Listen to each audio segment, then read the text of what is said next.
Alright, what's up everyone? Welcome back to King Anime Review, and for this video, I'll be reviewing Chapter 50 of Boruto and Naruto Next Generations. And this was a great chapter, as always. An amazing chapter, actually, and it was a lot of good information that was given, and, well, it was a good amount of information that was given, and a great fight. So, let's get right into it. So for starters, I'm going to talk about uh, the statement that Ishiki gave Boruto. So basically, the chapter started off pretty much where it left off. And the main thing that was in this chapter was the fighting, which is great because that's what a lot of us been waiting for. But one statement in particular uh, was a very important statement that Ishiki made. And basically, what happened was right when the fight started, Ishiki dashed at Naruto, Naruto dashed at Ishiki, and Naruto tried to hit Ishiki, but Ishiki pretty much dodged instantly, and then the next second he was up in the air, up in the sky with Boruto, uh, like he was choking Boruto up in the sky, and Sasuke was the only one to notice that, obviously, because he was tracking Ishiki with a Sharingan. But he told Boruto while they were in the sky for a couple seconds that it seems like Momoshiki has 80%. It seems like Boruto's karma, uh, what do you call it? Otsutsuki-fication. I think he called it Otsutsuki-fication. Basically, the process of the karma taking over Boruto's body. He said it's at 80% now, which is crazy.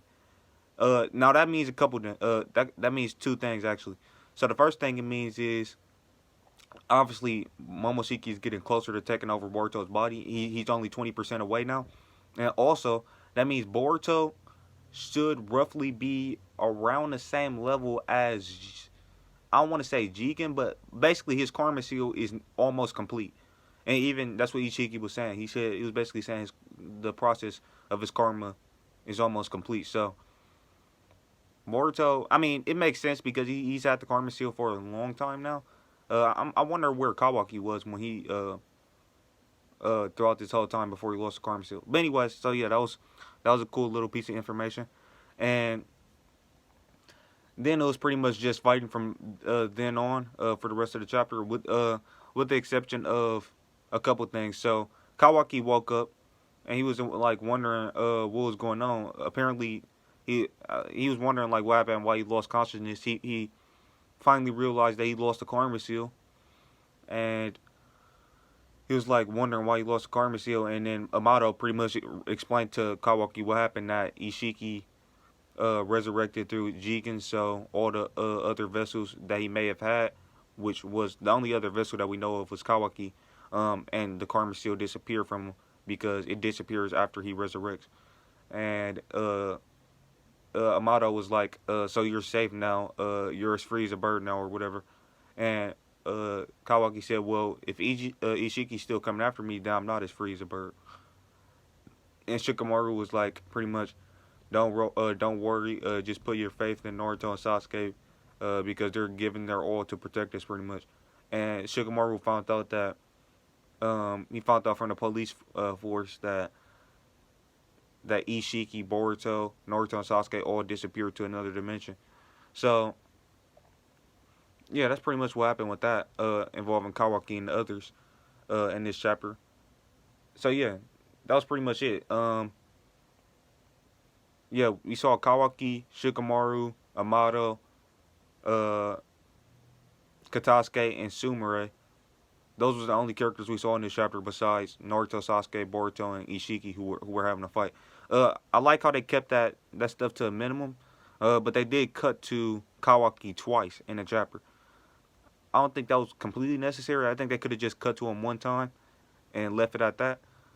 Just explained all the stuff that they actually need to explain and left it at that.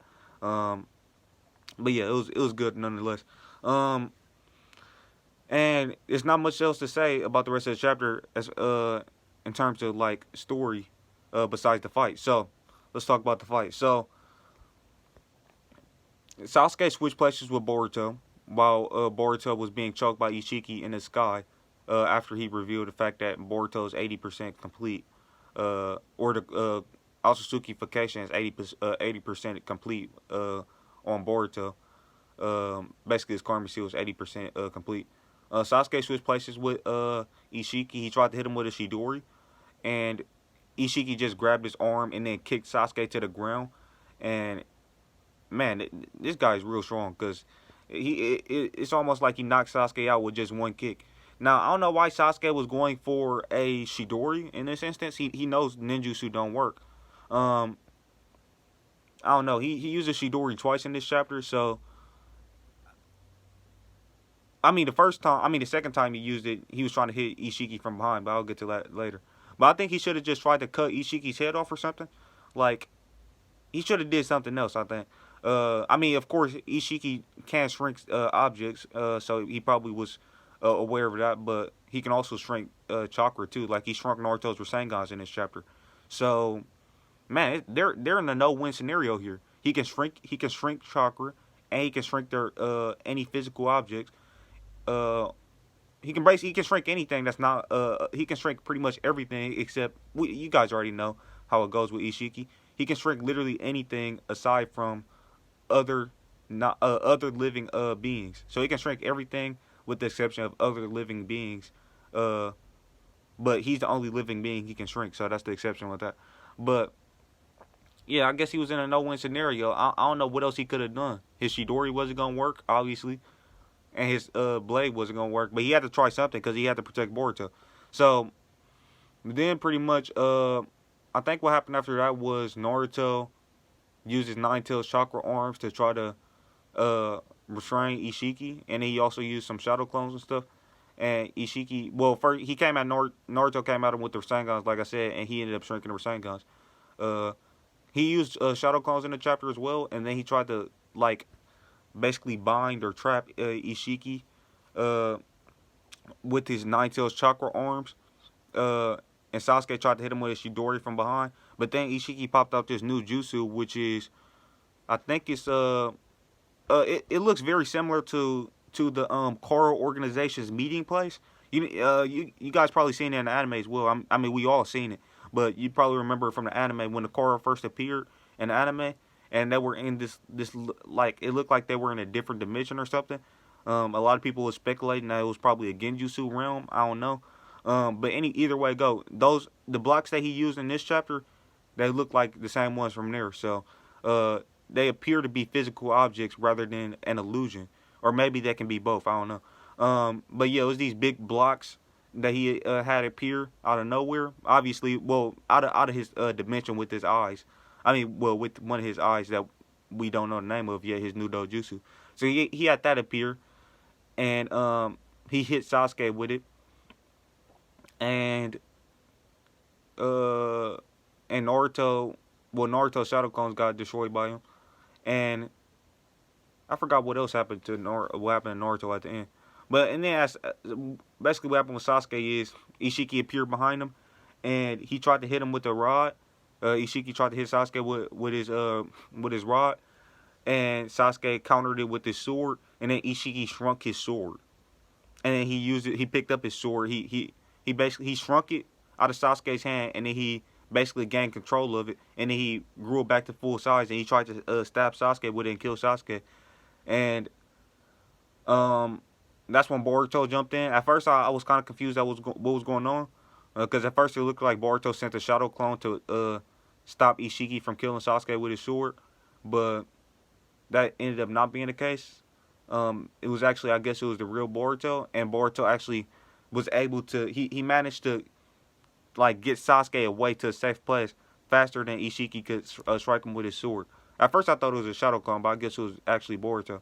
And then Boruto at the end of the chapter said, uh, "I knew it. You can't actually kill me." Um, so yeah, I think that's pretty much all that happened in the chapter. Now that last statement that the chapter left off on, that was a good cliffhanger. It left me wondering, like, wait, why can't Ishiki kill Boruto? We know he's Momoshiki's vessel, but I don't think Ishiki cares about that because he literally had technically Kage caught him off guard, but I don't think the reason would be Ishiki is sympathetic to Momoshiki or whatever. He doesn't want to kill Momoshiki. I highly doubt that's the case. Um, I highly doubt he even cares about that. So yeah, I don't think it's that. So I don't know what type of reasoning it would be to the point where why Ishiki can't kill Boruto. And even also during the chapter, um, I think it was Amato who said Boruto. He thinks Boruto realizes his value in a battle against Ishiki, and it actually does. That's exactly Amato was right on. Right on. He was really accurate with that statement. His thoughts basically ended up getting confirmed. His suspicions ended up being confirmed, even though he wasn't there. But Boruto is aware of the fact that he's going to be valuable in the battle, and yeah, I'm just very curious to find out what's going to happen next chapter and why Ishiki can't kill Boruto. Maybe Boruto's wrong about that. Maybe he's just maybe he maybe his speculation might be proven wrong. But basically, his whole reason was he thought that Ishiki could have killed him and Sasuke at the same time. So maybe Ishiki hesitated in that moment. I mean, it's kind of hard to tell with manga, but maybe Ishiki hesitated in that moment when Boruto popped up because he didn't want to kill Boruto, and maybe that's why Boruto thinks Ishiki can't kill him. I don't know. Maybe Ishiki was just caught off guard. He didn't expect Boruto to appear there. Who knows? We gotta wait until next chapter to find that out. But overall, another amazing chapter of Boruto. I'm gonna give it a 10 out of 10. Man, and it was the 50th chapter. Another amazing chapter of Boruto. We halfway to 100 at this point. Just great overall. And I know a lot of people was wondering what's gonna happen with Code, because he's still guarding the Ten Tails in that dimension. We gotta wait and see on that. That's that. I actually don't even remember what was the last chapter he appeared in. But yeah, we gotta wait and see on that. I already got a whole theory video on that if you guys want to check that out. And yeah, so I guess that's it. Also, with that being said, thank you guys for watching the video. But I also got another video that I'm planning on posting today. So be ready for that. It's going to be probably right after I post this video. I'm going to post that one. And I think you guys are going to enjoy it. It's going to show Boruto versus Naruto power levels. I think you guys are really going to enjoy that. But it's only part 1 Naruto, not Shippuden Naruto and beyond. But part 1 Naruto versus Boruto in terms of power levels. I think you guys are going to enjoy that one. But anyway, thank you guys for watching the video, and I'll catch you in the next one. Peace out.